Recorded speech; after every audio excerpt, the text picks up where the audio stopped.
McConnell's office that he is hoping to hold a vote halting federal funding for Planned Parenthood before the summer recess. I believe that's just a couple of weeks away. In fact, they were talking about holding it even earlier. But again, all of this dust up over selling of fetus parts and the rest of the controversy over how that operation is run, whether it warrants federal funding. Well, he is going to hold a vote, that is in the Senate, on halting all federal funding for Planned Parenthood, presumably in the next couple of weeks. That is just in the Senate. We're with me now is Congressman Trey Gowdy. We had him obviously on a number of other developments, including the push to get the IRS Chief John Kuskinnen to just step down. But I'd be remiss, Congressman, it's very good to have you. Your thoughts on this Planned Parenthood development, the Senate looking to hold a vote on this to defund it. What do you make of that? I hope they.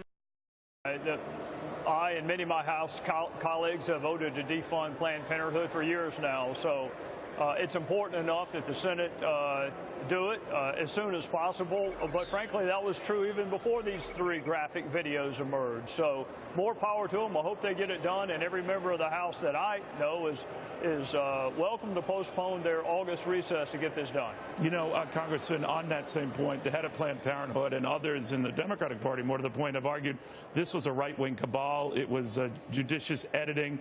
It was a pile-on, and that this was sort of like a Planned Parenthood abscam tapes deal to catch people and to make a big deal out of nothing. What do you say?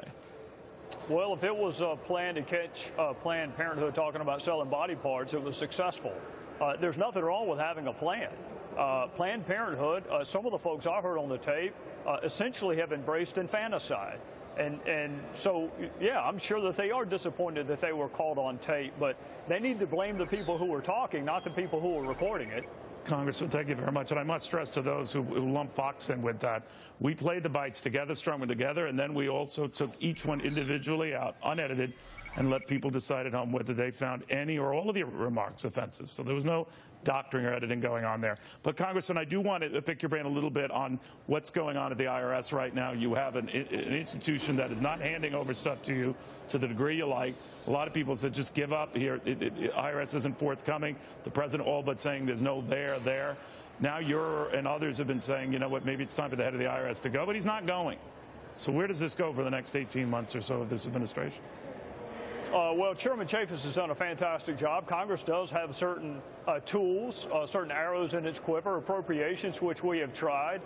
Contempt of Congress, Chairman Chaffetz laid out other legal yesterday. I have not been a fan of Commissioner Koskinen for some time. And I think he had duties that he owed to Congress, which he failed to meet.